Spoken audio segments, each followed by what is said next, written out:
He parked on my lawn, so I gave him a lesson he'd never forget. And he had no one to blame but himself. Our storyteller lives a relatively quiet life, right across the street from a pub. But on Monday nights, that quiet life gets a little loud. Mondays are live music nights, a popular event that brings people from all over. And with people, come cars. Parking becomes a nightmare. Streets are clogged, spots are taken, and drivers get desperate. But he never thought someone would get this desperate. He was heading out to walk over and enjoy the music himself when he saw it. And he had to stop and stare to make sure he was seeing it right. Someone hadn't just parked badly. They hadn't blocked his driveway.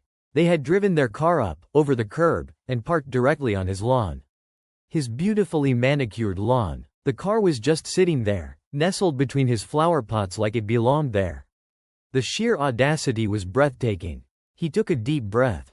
Okay, maybe it was a mistake. Maybe they were in a huge rush. He decided to be the reasonable guy. He walked across the street, into the crowded pub, and prepared to ask a simple question. He scanned the room, looking for the owner of the piece of crap car currently killing his grass. He made a general announcement, asking if anyone had parked a car on the lawn across the street. And that's when he saw it. A flicker of recognition. One of the musicians, sitting with his band, looked up. Their eyes met. The musician looked shifty. Guilty. But he didn't say a word. He didn't own up. He didn't move. He just looked away. And in that moment, our storyteller realized that being the reasonable guy was over. This wasn't a mistake. This was a choice. A deliberate act of disrespect. And if this musician wasn't going to move his car, well, he was going to make sure he never, ever wanted to park it there again. He turned around, walked out of the pub, and went back into his house. His mind was racing, but not with anger. With a plan. A creative, petty, and perfectly legal plan. He went to his desk drawer and started gathering his supplies. A pen. A stack of post-it notes. A roll of extra sticky duct tape. And for the grand finale, a tube of bright red, extra stay, cheap lipstick. The kind that practically fuses to glass. He walked back outside, his new toolkit in hand. The pub was full of people, and he just knew, that the musician was probably watching him through the window right now. Good. He wanted an audience for this. He unscrewed the cap of the lipstick. The bright red was almost glowing in the evening light. He leaned over the driver's side window and began to write. In big, bold, greasy letters, he scrawled the words, "Do not park here." The waxy red smeared across the glass, a vibrant warning. But he was just getting started. He moved to the passenger window. Same message. Then the back window. Then the windshield. He didn't miss a single piece of glass, not even the tiny little side windows at the very back. Each one got the bright red lipstick treatment. He could almost feel the eyes on him from across the street. He imagined the musician's smug look turning to confusion, then to horror. But the lipstick was only part one. He pulled out the post-it notes and the pen. On 4 or 5 of them, he wrote a simpler, more direct message: no parking.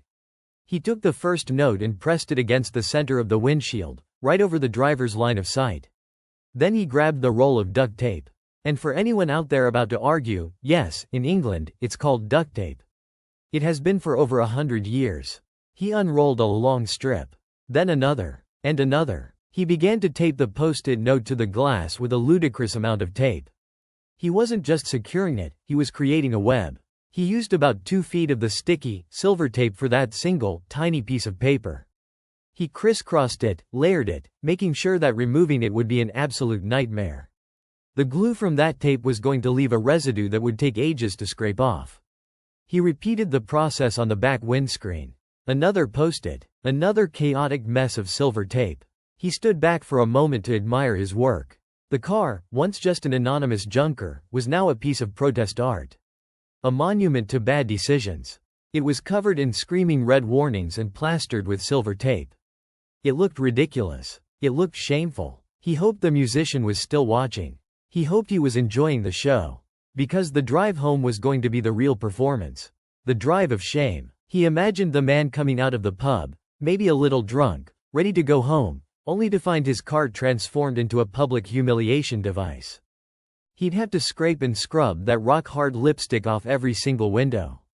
He'd have to peel away layers of industrial strength tape, inch by painful inch, probably leaving a sticky, gluey mess all over his glass. Satisfied, our storyteller gathered his supplies, went back inside his house, locked the door, and went to bed. He slept soundly. The next morning, he looked out the window. The car was gone. The lawn had a few tire marks, but it would recover. The message, however, had been delivered.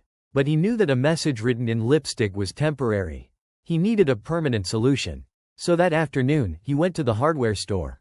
He came back with a thick, sturdy wooden post and a bag of concrete mix. He went to the exact spot in the grass where the car had driven through the gap between his flower pots. He dug a deep hole. He set the post, mixed the concrete, and poured it in. He made sure it was solid, a permanent guardian of his lawn. There was now a physical barrier. No car would ever be driving onto his grass again. He had solved the problem, not just for that one musician, but for any other desperate driver who might get a similar idea in the future. He had drawn a line, quite literally, in his own yard. This wasn't just about a patch of grass. It was about respect. It was about the simple courtesy of not treating someone else's home like a public parking lot. The musician had a choice. He could have owned up in the pub, apologized, and moved his car in under a minute. Instead, he chose silence and defiance. And that choice had consequences. They weren't destructive consequences. No tires were slashed, no paint was keyed. But they were deeply, deeply inconvenient. So, was this the perfect, petty revenge? Or did he take it a step too far? The homeowner gave the driver a chance to do the right thing, and the driver refused. The lipstick and tape caused no permanent damage, but the lesson was sharp, public, and unforgettable.